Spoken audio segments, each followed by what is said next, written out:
Hello friends, welcome to channel Bull Track. दोस्तों, कुछ time पहले हमने एक वोटिंग करवाया था और उसमें करीब 50% लोगों ने आईटीसी के वीडियो के लिए वोट किया था। आईटीसी का वीडियो ऑलरेडी हमने पब्लिश कर दिया है। आशा करते हैं आपने वो वीडियो ज़रूर देखा होगा। और उस वोटिंग में करीब 25% लोगों ने बजाज फाइनेंस के लिए वोट किया था। देखिए दोस्तों, बजाज फाइनेंस एक बहुत ही पॉपुलर स्टॉक है और आप देखेंगे तो पाएंगे कि हर दूसरे तीसरे इन्वेस्टर के पोर्टफोलियो में बजाज फाइनेंस मौजूद रहता है। और इसका कारण है कि पिछले कुछ सालों में इस कंपनी ने और साथ में इस स्टॉक ने जबरदस्त परफॉर्म किया है। अगर हम इसके परफॉर्मेंस की बात करें तो इसका AUM यानी कि एसेट्स अंडर मैनेजमेंट 35% के रेट से ग्रो किया है पिछले कुछ सालों में। दोस्तों, ये ग्रोथ रेट कोई साधारण ग्रोथ रेट नहीं है और इसका AUM करीब 1,40,000 करोड़ के आसपास इस वक्त चल रहा है। और इस कंपनी के पास करीब 4.3 करोड़ कस्टमर्स हैं जिन्हें उन्होंने अलग अलग तरीके के लोन दिए हैं। इंस्टीट्यूशंस का भी ये एक बहुत ही फेवरेट स्टॉक रहा है। FIIs के पास इस कंपनी का करीब 22% स्टेक है, वहीं म्यूचुअल फंड्स यानी DIIs के पास करीब 7% स्टेक मौजूद है। और अगर हम इसके स्टॉक प्राइस की बात करें तो स्टॉक प्राइस ने भी जानदार, शानदार और धुआंधार परफॉर्म किया है। 2015 में जो स्टॉक का प्राइस 500 था, उसने 2020 में आके करीब 10 टाइम्स रिटर्न दिया है और हमने 4900 के आसपास इसका पीक देखा है। पर दोस्तों, कहते हैं ना, what goes up must come down. और जो स्टॉक जितने तेजी से ऊपर जाता है वो स्टॉक उतने ही तेजी से नीचे भी आता है। ये बाजार का नियम है और इस स्टॉक के साथ भी ऐसा ही कुछ हुआ। लॉकडाउन लगने के बाद 4900 के ऑल टाइम हाई से ये स्टॉक करीब 65% गिर गया और 1800 के लेवल के आसपास जाकर सेटल हुआ। एक और इंटरेस्टिंग बात यह है कि बाजार का बॉटम करीब मार्च के एंड में ही बन गया था, लेकिन इस स्टॉक का बॉटम जाकर उसके 2 महीने बाद यानी कि मई एंड में जाकर बना। आइए अब थोड़ा हम कंपनी के बैकग्राउंड के बारे में बात कर लेते हैं। तो दोस्तों, इस कंपनी का जो फॉर्मेशन है वो 2008 में हुआ था, जब बजाज ऑटो ग्रुप का बंटवारा हुआ था। और इस कंपनी के जो फाउंडर हैं संजीव बजाज, उन्होंने इस कंपनी को बिल्कुल जीरो से स्टार्ट करके इस लेवल तक लेकर आए हैं। दोस्तों, ये एक प्रोफेशनली मैनेज्ड कंपनी है और इसका मैनेजमेंट काफी स्ट्रांग है। कंपनी के जो मैनेजमेंट टीम है उसमें ज्यादातर जो हैं पुराने लोग हैं, जिसकी वजह से इसके मैनेजमेंट के ऊपर और कंपनी के ऊपर लोगों का काफी भरोसा बना है। और ये एक diversified non banking financial company है जो तरह तरह के लोन्स अपने कस्टमर को देती है, चाहे वो कंज्यूमर लोन हो, बिजनेस लोन हो या फिर हाउसिंग लोन्स हो। इस कंपनी की जो एक और स्ट्रेंथ है वो ये है कि इसका 70% बिजनेस जो इसके रिपीट कस्टमर्स हैं उससे ही आता है। तो इनके कस्टमर्स का कंपनी पर काफी ज्यादा भरोसा है और वो बार बार कंपनी से लोन लेते हैं। तो 2020 तक इस कंपनी का सब कुछ बहुत अच्छा चल रहा था, चाहे वो रेवेन्यू हो, चाहे प्रॉफिट्स हो, एवरीथिंग वाज लुकिंग रोजी। और लोग इसके प्राइस टारगेट को प्रेडिक्ट करने लगे थे कि ये स्टॉक 8000, 9000 और यहां तक कि 10,000 भी जा सकता है अगले 3 से 4 सालों में। लेकिन कोविड अंकल ने इस पर ब्रेक लगा दिया। दोस्तों, एक बात हमें समझने की जरूरत है, चाहे बैंक्स हो या NBFCs हो, इनका धंधा, इनका बिजनेस इसी बात पे चलता है कि जो कस्टमर्स इनसे लोन लेते हैं वो अपनी EMI देते रहे। आप इनके बिजनेस मॉडल को समझिए। ये कंपनियां दूसरे कंपनी से लोन लेती हैं और फिर आगे अपने कस्टमर्स को लोन देती हैं। तो ये 8% पे लोन लेती हैं और आगे 10, 12, 15, 20% पे कस्टमर्स को लोन देती हैं। और जो इनके कस्टमर्स इनको EMI देते हैं, उसी EMI से ये आगे अपने जिनसे इन्होंने लोन लिया है उनको पे करते हैं। तो अगर कस्टमर्स EMI देना बंद कर देंगे तो ना सिर्फ ये कंपनियां डूबेंगी, बल्कि इन कंपनी से जिनसे लोन लिया है वो कंपनियां भी डूबेंगी। तो दोस्तों, आखिर कंपनियां डूबती कैसे हैं? देखिए दोस्तों, कंपनियां तब डूबती हैं जब वो बहुत सारा कर्जा ले लेती हैं और उस कर्जे को चुका नहीं पाती हैं। और जब वो अपने कर्जे चुका नहीं पाती हैं तो जिन कंपनीज ने उन दूसरे कंपनीज को लोन दिया है वो उन्हें बैंक्रप्सी कोर्ट में घसीट लेती हैं और फिर उसके सारे एसेट्स बेचकर अपना कर्जा निकालती हैं। तो ज्यादातर कंपनी का जो डूबने का कारण होता है वो उसका कर्जा होता है। जैसा कि हमने फ्यूचर रिटेल ग्रुप में देखा, उन्होंने अपनी कंपनी को बचाने के लिए अपनी कंपनी को बेच दिया। तो आइए अब थोड़ा हम कंपनी के फाइनेंशियल्स को देखते हैं। सबसे पहले हम देखते हैं कि इस कंपनी ने कितना बोरो किया है, यानी कि कितना कर्जा उठाया हुआ है।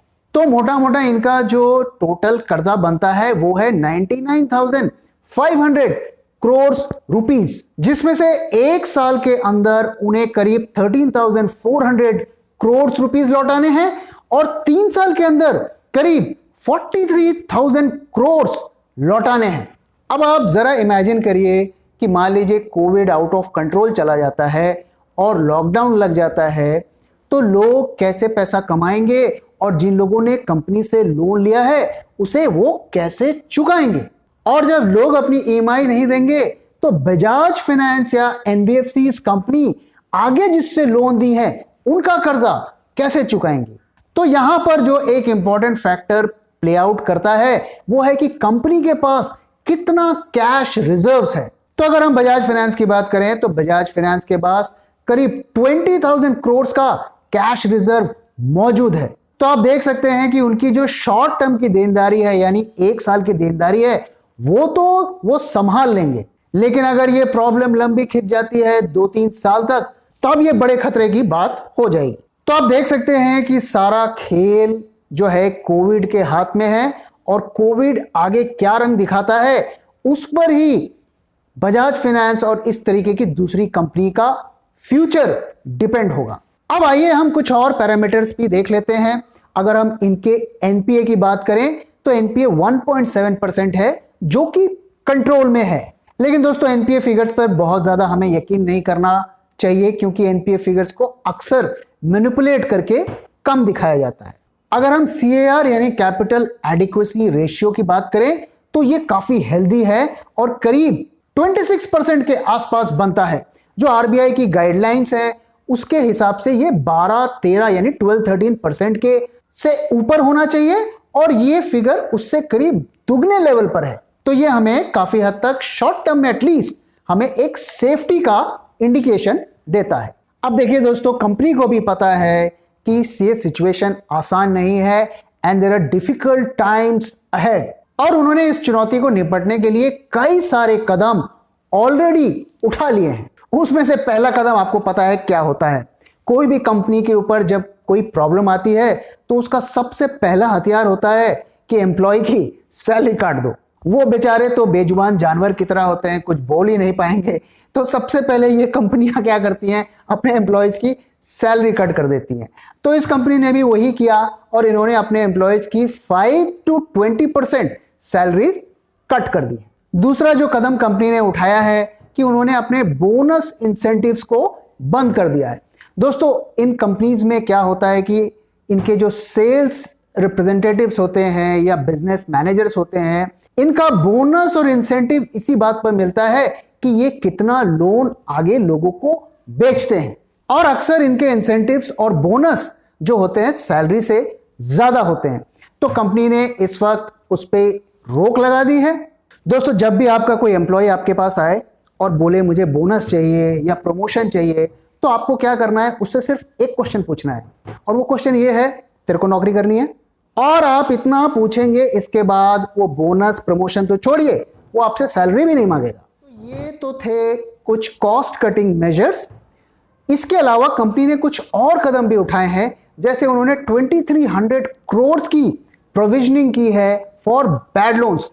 यानी कि कंपनी को लगता है कि इतना पैसा हमें लोन जो हमने दिया है वो शायद रिकवर नहीं हो पाएगा, तो ऐसे सिचुएशन में कंपनीज प्रोविजनिंग करती हैं। एक और स्टेप जो कंपनी ने उठाया है, उसने करीब 8,000 करोड़ के जो लोन्स हैं उनको रीस्ट्रक्चर किया है। यानी कि उन्होंने अपने कस्टमर्स को बोला है कि अगर आप पूरी ईएमआई नहीं चुका पा रहे हैं तो ईएमआई का जो इंटरेस्ट कंपोनेंट होता है वो एटलीस्ट वो ही पे कर दें। तो अगर पार्शियल ईएमआई भी आने लगेगी तो वो एज एन एनपीए उनका रजिस्टर नहीं होगा और कुछ पैसा कंपनी के अकाउंट में आता रहेगा। तो कंपनी के हाथ में जितना कुछ है उसको ध्यान में रखते हुए कंपनी भी सरवाइव करने की कोशिश कर रही है। अब आइए इस बारे में बात करते हैं कि कंपनी ने ये जो प्रॉब्लम चल रही है इसके बारे में ऑफिशियली क्या शेयर किया है। उसमें से कुछ खास चीजें मैं आपसे शेयर करता हूं। पहली चीज, करीब 22,000 करोड़ के लोन मॉरेटोरियम में है, लेकिन ये फिगर जो अप्रैल मंथ के कंपैरिजन में काफी कम हो गए हैं, लगभग आधे हो गए हैं, ऐसा कंपनी का मानना है। कंपनी ने यह भी बोला है कि जिन लोगों ने मॉरेटोरियम को ऑप्ट किया था उसमें से करीब 2/3 कस्टमर्स ने कोई भी पेमेंट मिस नहीं की है, यानी कि जितने भी ड्यूज उनके बनते थे मॉरेटोरियम खत्म होने के बाद उन्होंने उसको चुकाया है। लेकिन दोस्तों ध्यान रहे कि 1/3 लोगों ने पेमेंट्स मिस की है और 1/3 कम नहीं होता है। कंपनी का यह भी कहना है कि वो अपने जो लॉस ऑफ रेवेन्यू हुआ है उसकी भरपाई करने के लिए कुछ और चीजें भी कस्टमर्स को बेच रही है, जैसे कि हेल्थ इंश्योरेंस या हेल्थ कार्ड।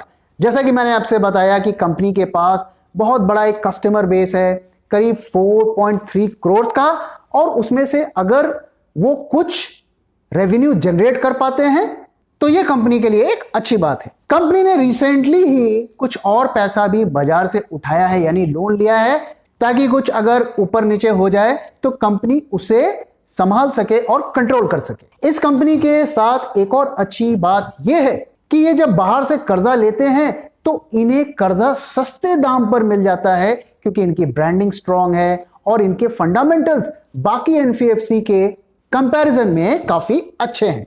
तो अगर इंडिया बुल्स हो या एलआईसी हो, इनको अगर 9% 10% पे बाजार से इनको पैसा मिलता है तो बजाज फाइनेंस को 8% 7.5% के आसपास भी पैसा मिल जाता है।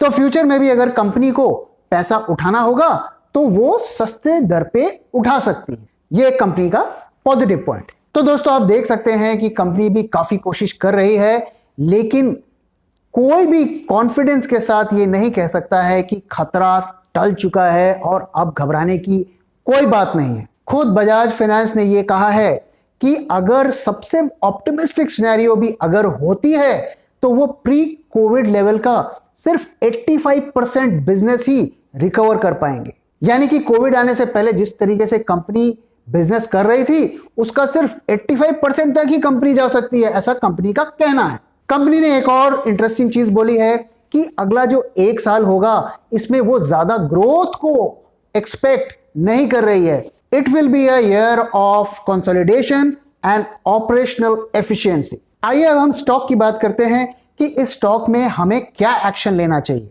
दोस्तों मैंने आपके सामने सारे फैक्ट्स और फिगर रख दिए।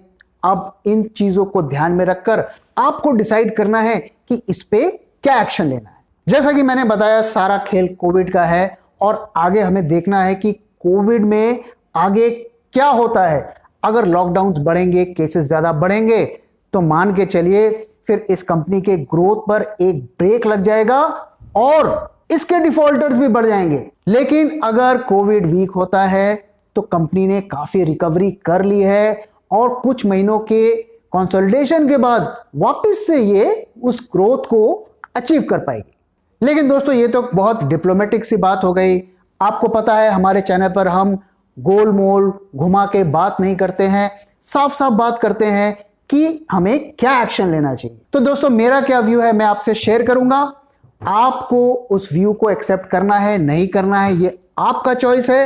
हो सकता है मेरी बात आपको पसंद आए, हो सकता है मेरी बात आपको ना पसंद आए। देखिए दोस्तों इस स्टॉक का जो वैल्यू है, अगर आप ज्यादा से ज्यादा भी वैल्यू देने की कोशिश करेंगे तो वो 3000 से 3200 रुपीस के आसपास बनती है। तो अगर आप वैल्यू वाइज देखें तो अगर आप इसे 3000 रुपए में भी खरीदते हैं तो भी ये एक तरीके से घाटे का सौदा आपके लिए होगा। अगर हम वैल्यू को ध्यान में रख के बात करें, इस वक्त स्टॉक जो है 4700 के आसपास ट्रेड हो रहा है। तो अगर कोई हमसे पूछेगा कि भाई हम इस स्टॉक को 4700 पे खरीदेंगे तो एब्सोल्युटली नो। अब देखिए दोस्तों हो सकता है ये स्टॉक इस करंट रैली में 5000, 5500, 6000 तक पहुंच जाए। मोमेंटम है, कुछ भी हो सकता है। लेकिन आपको देखना है मार्जिन ऑफ सेफ्टी है कि नहीं है। Investing is all about value buying. हाँ, अगर आप as a short term trader चाहें तो इसे आप किसी भी लेवल पर खरीद सकते हैं और उस मोमेंटम को राइड कर सकते हैं। तो अगर मेरी पोजीशन इस स्टॉक में बनी हुई है तो मैं इस रैली को यूज करूंगा एग्जिट करने के लिए। तो दोस्तों अब आप मुझे बताइए कि ये सब जानकर आपका क्या डिसीजन है। क्या आप इन लेवल्स पर स्टॉक को खरीदना पसंद करेंगे या इन लेवल्स पर एग्जिट करेंगे? तो फ्रेंड्स, इसी के साथ मैं इस वीडियो को यहां पे खत्म कर रहा हूं। आशा करता हूं आपको ये वीडियो पसंद आया, और अगर वीडियो पसंद आया है तो प्लीज वीडियो को लाइक करिए, अपने दोस्तों के साथ शेयर करिए और हमारे चैनल को सब्सक्राइब करिए। So thank you very much for time दोस्तों। फिर मिलेंगे किसी और वीडियो में।